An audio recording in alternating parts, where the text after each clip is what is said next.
look, democracy is becoming even more fragile in Africa instead of, a consolidation of democracy.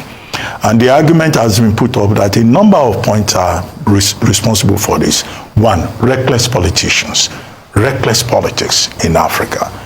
Two, a situation in Africa, as I pointed out, quoting Farid Zakaria's 2003 book, The Future of Freedom, about the spread of illiberal democracy, particularly in Africa, whereby what you have are autocrats organizing elections, perpetuating themselves in office, without the necessary institutions that can provide the checks and balances.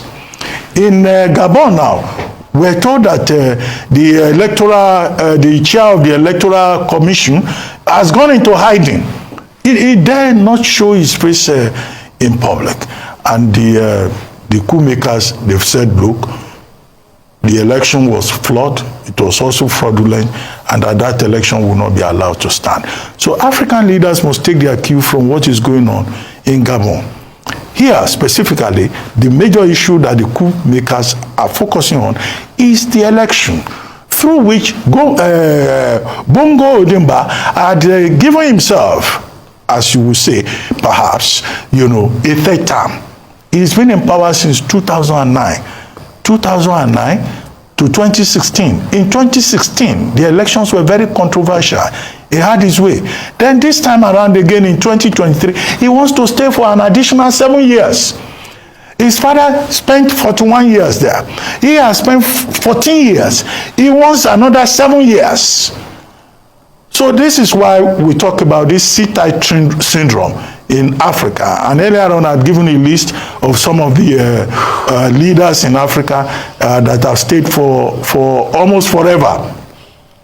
I have not mentioned Isaias Afewerki of Eritrea. He too has been there for about 37 years. These people in a country of that has other people, look at Gabon. Gabon has 40 ethnic groups, although the population is just about 2.4 million as of the last census. Now then, one family will sit on top of that country for 50 years. 2/3 of the population is in poverty. Gabon is oil rich, but the people are not enjoying the benefits. Gabon has manganese.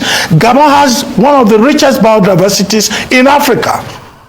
Gorillas, big elephants, national parks. The people are not getting anything from it. And that is why we saw the people jubilating on the streets. They are saying that, look, we are tired of dynasty.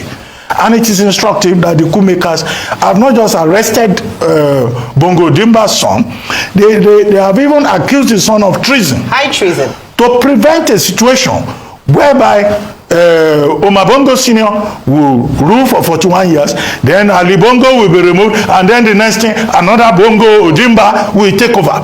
They are sending a message about dynastic rule. And I hope that Teodoro Mbasongo in Equatorial Guinea is paying attention, because that's another country where a dynasty has been established over the population in that country. So it's a teachable moment for Africa. What reckless politicians have done, and the people, embracing an unconstitutional takeover of power. We saw people jubilating in Niger too. We have seen them again jubilating in Gabon. African leaders need to wake up. If you give the people good governance, you provide leadership, you allow democracy to work, maybe we will not have this reversal of the democratic order that we've been witnessing across Central Africa and in other parts of West Africa. So sad, such a rich country, yet the people are impoverished. Talking about that video where people, that's Gabonese, were on the streets rejoicing following the coup. We had that video. Can we just show that video shortly? Just to see what people were saying, the expressions of people just expressing joy and actually hugging or thanking the soldiers, men in uniform, for this coup. But is coup the way out?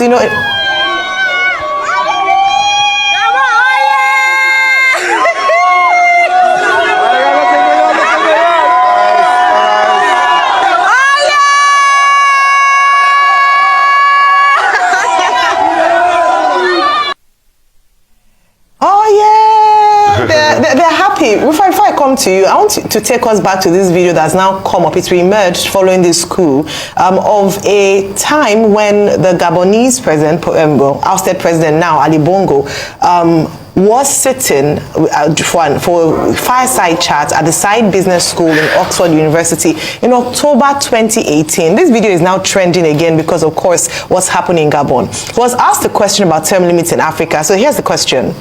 My question relates to the question of democracy within your own country and on our continent more generally.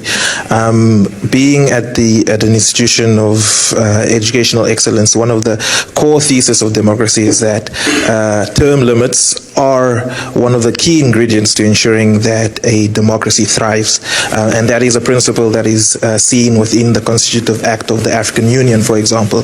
And yet, for all the progressive reforms that you've introduced economically, some of the, in my view, regressive reforms is to remove term limits for presidents in your country. Do you agree with the thesis? If so, why did you introduce the term limits? What you say, it all sounds nice, but it doesn't work like that. First thing, I did not remove term limits.